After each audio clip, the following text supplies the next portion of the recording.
பிரியாணி செய்வது எப்படி? லவங்கப்பட்டை, எண்ணெய், வெங்காயம் போட்டுக்கணும். கொஞ்சோண்டு உப்பு போட்டுக்கிட்டால் தான் நல்லா வதங்கும்.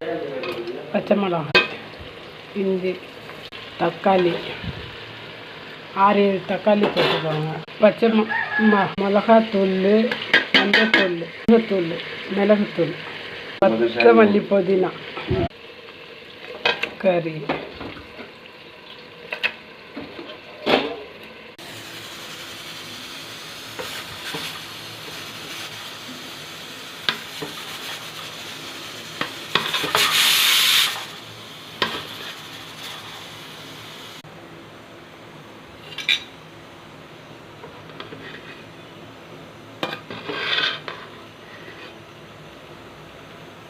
பிரியாணி ரெடி.